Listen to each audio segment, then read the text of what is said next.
Learning to budget now has many benefits.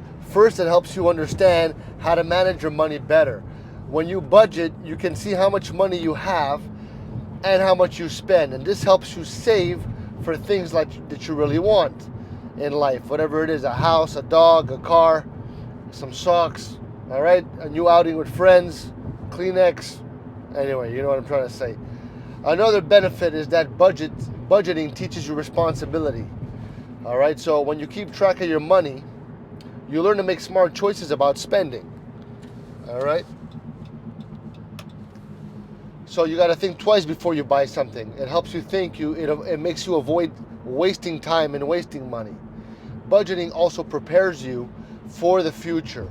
Now, when you learn to budget, you'll be ready for bigger financial decisions later in life, like paying for college or a car or a boat or your own little Cessna plane.